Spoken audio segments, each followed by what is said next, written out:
All right, buckle up, everyone, because today we're diving headfirst into the world of sexual sorcery. Oh yeah, this one's going to be interesting. We've had a ton of requests to tackle this topic, to really break down what it is, where it comes from. And most importantly, how it works. Exactly. So to get you answers, we've been poring over this training manual. From a modern magical order, the Sovereign Sanctuary Astrum Argentinum.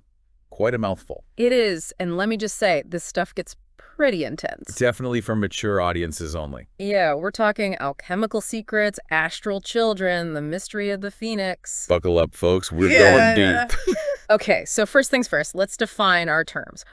What exactly are we talking about when we say sexual sorcery? Well, in the simplest terms, it's about harnessing sexual energy. Okay, not just sex itself, but the energy behind it. Exactly.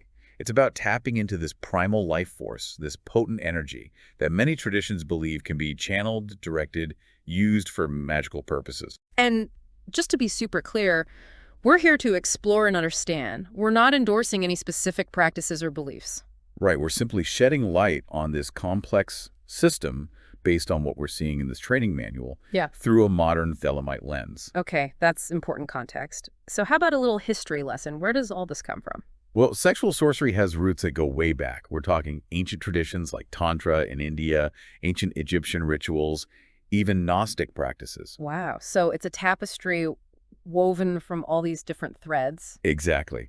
And this manual points to some fascinating examples, like the Hindu holy site of Kamrup in India, representing the goddess's yoni. Really drives home how deeply intertwined sexuality and spirituality have been throughout history across cultures. Absolutely. And eventually those historical threads found their way into Western esoteric traditions and magical orders. And one figure we can't talk about without mentioning is Aleister Crowley. He's pretty much synonymous with sexual sorcery, at least in the 20th century, right? Yeah, his influence is undeniable, particularly through his involvement with the OTO and the A. Okay, so Crowley was a big deal in shaping how we understand sexual sorcery today. He was, and what's interesting is he believed we were entering a new era of spiritual evolution, the new eon. Okay, and how did that tie into his approach to sexual sorcery? It was all about moving away from those rigid traditional orders and toward a more individualized practice focused on personal exploration and self-discovery. So, in a sense, Crowley made sexual sorcery more accessible to those outside those established orders. It became a path for anyone seeking to explore those hidden depths within themselves. Precisely. Okay, so speaking of exploring those hidden depths, this manual delves into some pretty heady concepts. One that keeps popping up is Shiva and Shakti. I've heard those terms before, but what's their significance in sexual sorcery? Well, Shiva and Shakti represent this fundamental duality in the universe, the masculine and feminine principles. Okay, like yin and yang. Yes, exactly. And in sexual sorcery, understanding the interplay of Shiva and Shakti within yourself is key. So it's not just about the physical act, but this energetic dance, this balance of forces within. Precisely. It's about recognizing and harnessing the power of both those energies within you. Okay, that makes sense.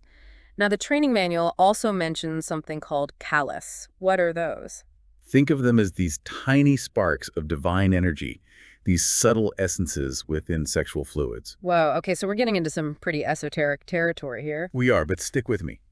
These kalas are believed to hold incredible magical potential.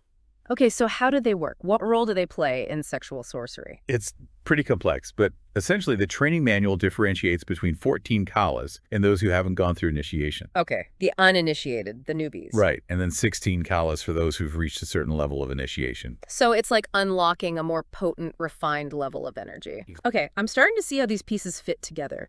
This potent sexual energy, the dance of masculine and feminine, these sparks of divine energy. It all ties together in a very intricate way. And then there's this thing called the psychosexual circuit.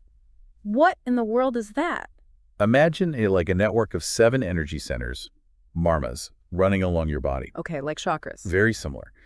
And each marma is connected to a specific Kabbalistic principle and plays a role in activating and directing sexual energy. Whoa, okay, this is getting pretty deep. It is, but it's how sexual sorcery practitioners believe they can target specific magical goals. Okay, that's fascinating. So we've got these energy centers, these kalas, this interplay of masculine and feminine. But what about the act itself? I mean, we can't talk about sexual sorcery without mentioning the Great Rite. Right. The Great Rite is basically a ritualistic sexual union intended to unite opposites. Like the merging of Shiva and Shakti within. Exactly. And through that union, to generate magical power. Okay, so it's not just about sex for pleasure, but sex as a magical act. Precisely. I've also heard the terms eros and thanatos thrown around in relation to sexual sorcery. What's that all about? It's about the interplay of the life instinct, eros, and the death instinct, thanatos. Wait, death instinct. That sounds a little ominous. Not literal death, but the death of limitations, the ego. Ah, okay, so like a symbolic death and rebirth. Exactly. The Great Rite, and sexual sorcery in general, is all about achieving a state of androgyny, transcendence, dissolving those boundaries. Whoa, okay, this is some next level stuff. So we've got the theory down. What about the practice? What are some of the actual techniques used in sexual sorcery? Well, the training manual outlines several categories: alpha, beta, gamma, and epsilon. Each one utilizes sexual energy in a different way for different goals. Okay, give us some examples. What's an alpha technique? Alpha techniques are generally solo practices. Okay, so you're on your own for those. Right, and they often involve masturbation techniques. Oh, okay, getting right to it. So what's the purpose of those? The goal is to learn how to concentrate sexual energy for specific magical goals. Things like sigil magic, dream manipulation, even creating astral entities. Whoa, astral entities, like what? The manual even mentions incubi and succubi. Okay, that's a little creepy, but I'm intrigued. So what about beta techniques? Beta techniques are also solo, but they focus more on assuming God forms and interacting with different levels of consciousness. So it's like an internal exploration of the self, using sexual energy to tap into those different states. Exactly. Okay, now gamma techniques, those involve partners. Yes. Gamma techniques are all about ritualistic practices involving the exchange of sexual fluids between partners. Okay, so taking the Great Rite to the next level, working with the combined energy of two people. Precisely. Now, we also need to talk about epsilon techniques. What makes those unique? Epsilon techniques also involve partners, but specifically homosexual partners. Okay, so the specific gender dynamics are important in this system. Very much so. The manual suggests that homosexual pairings generate a unique energy that's particularly useful for connecting with, well, let's just say, unconventional realms. Okay, we'll leave that there for now. Intriguing, though. Now, we also have to address the Eucharist in sexual sorcery. That's one of the aspects that tends to raise eyebrows, right? Definitely. The Eucharist in this context involves the ritual consumption of sexual fluids. Whoa, okay, we're not shying away from anything here. It's about communion with the divine, activating those kalas we talked about. And like with other practices, there are variations depending on the specific ritual and the partners involved. This is definitely intense stuff. It is, and it brings up a lot of ethical considerations, which we'll definitely need to discuss further. Agreed. We've got a lot more to unpack here, but I think we've laid a pretty solid foundation for understanding what sexual sorcery is all about. We have. We've gone from ancient roots to modern interpretations, explored some pretty complex concepts and practices. This is only the beginning. Exactly. There's so much more to uncover. We'll be right back after. No need for a break. Let's just keep going. Okay, you're right. Let's dive right in. Now, where were we? Yes. Let's take a closer look at how this psychosexual circuit and those mysterious kalas intertwine. Let's shift gears a bit and talk about the practical side of sexual sorcery. This training manual doesn't just lay out the theory, it actually provides pretty detailed instructions for how to get started with this stuff. Oh, that's what I'm really curious about. So how does someone actually, begin down this path? Well, it all starts with self-initiation. Self-initiation. Okay. So you're not relying on some guru or secret society to give you the keys to the kingdom. Right. It's about taking ownership of your own spiritual development. Very empowering. And the manual outlines these different levels of practice, kind of like grades in school. The first level is all about developing control and awareness of your own sexual energy. Okay, so getting in touch with your body, your sensations. Exactly. It's about overcoming those societal inhibitions and preconceptions about sexuality and really tuning into your body's responses. So it's like learning to view sexuality as a source of power, something to be harnessed, not just repressed or indulged in mindlessly. Exactly. And one of the key practices in this first stage is something called the 9-day sexual routine. 9 days. That sounds pretty intense. It's definitely a commitment. Okay, so what does it involve? It's a very structured approach to sexual practice, starting with limited penetration and gradually increasing the intensity and duration over those 9 days. Okay, so it's like building up stamina, both physically and mentally. Precisely. And here's the key. Ejaculation is not the goal. Oh, interesting. So it's about learning to control and direct that sexual energy without necessarily reaching climax. Right. It's about building that internal fire, that reservoir of energy, not just releasing it. And this controlled approach is believed to be the foundation for more advanced practices later on. Okay, I can see how that would be important, but how do you actually develop that level of control? What are some of the exercises they recommend? Well, one exercise involves visualizing something totally unrelated to sex, like a pink elephant, while engaging in sexual activity. Wait, what? A pink elephant? Yeah, it sounds strange, but the idea is to train your mind to stay focused, detached, even amidst intense physical sensations. That's fascinating. It's like mental multitasking. It is, and it really highlights the mental discipline involved in sexual sorcery. That makes sense. So you're not just giving in to instinct and desire, you're actively directing and shaping the experience. Right. The manual also emphasizes breath control, much like in yoga. So you're incorporating breathing techniques into sexual practice. Exactly. They outline this specific breathing exercise. It's designed to increase sexual tension and energy. Okay, I can see how that would really amplify things. So you've got control, breath work, visualization. What's next in this self-initiation process? The next step is astral androgyny. Astral androgyny. I'm not sure I follow. What does that even mean? It's about achieving this state of balance between masculine and feminine energies within yourself, but on an astral or energetic level. Okay, so it's not about physical androgyny, but more of an inner equilibrium between those forces. Exactly. And the manual actually outlines a meditation practice to help you achieve this state.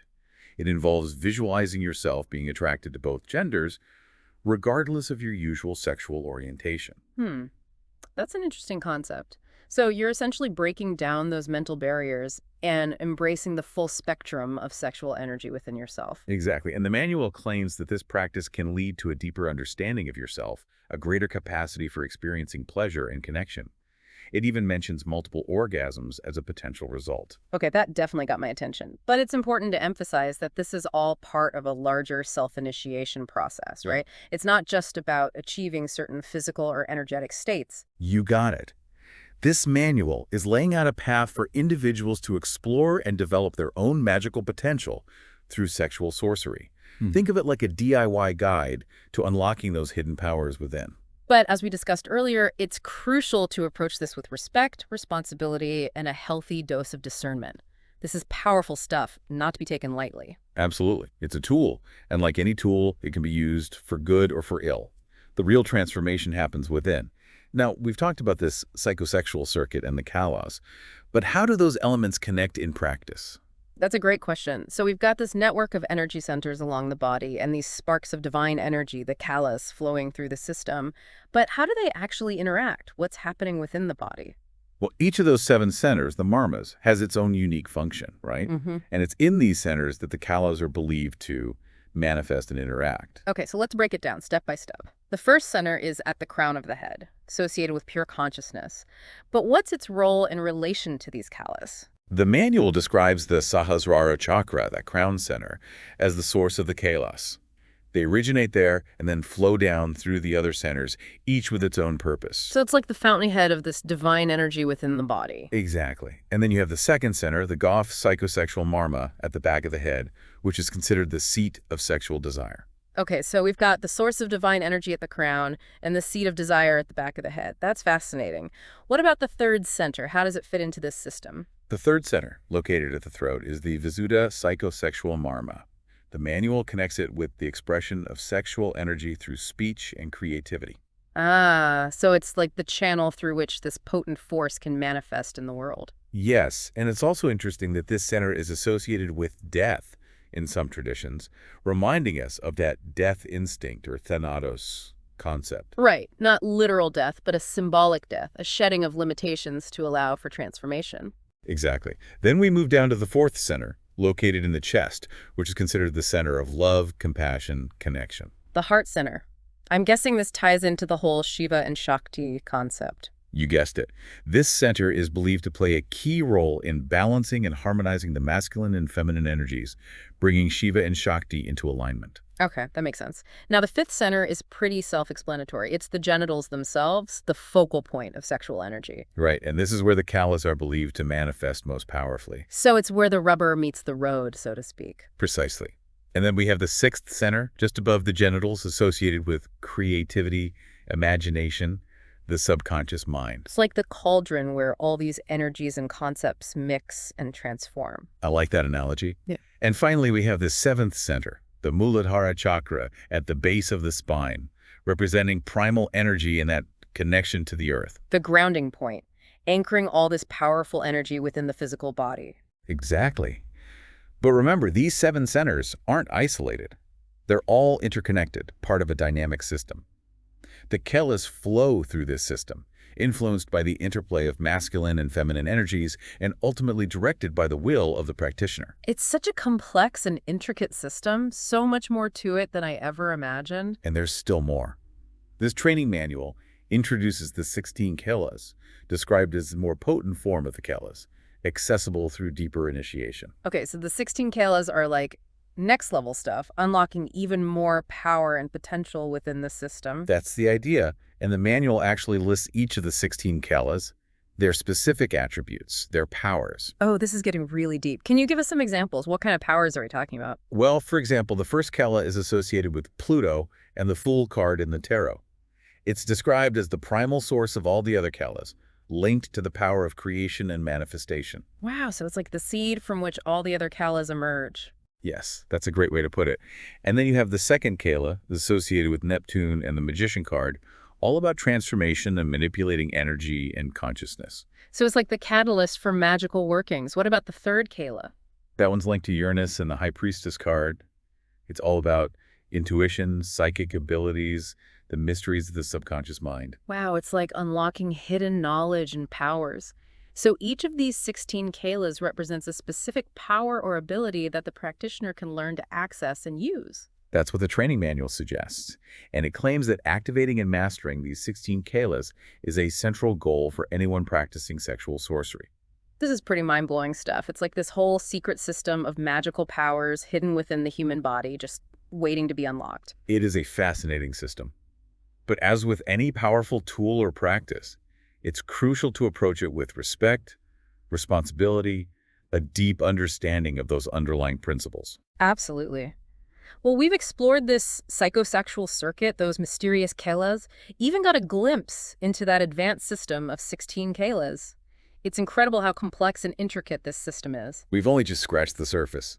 But before we dive into the final part of our exploration, let's take a quick break. You know what? I'm actually ready to keep going. Why don't we just dive right into the next section? You're right. Let's keep going. We've covered a lot of ground, from ancient roots to modern techniques, but I think it's important to address how sexual sorcery is actually practiced and viewed today. Yeah, I mean, like with any esoteric tradition, there's bound to be a lot of variation, right? Exactly. There isn't just one monolithic system, one right way to do things. There are many interpretations of sexual sorcery within different magical orders, traditions, lineages, and even individual practitioners. So how do we navigate all that complexity? Well, it's about recognizing that sexual sorcery is a living tradition.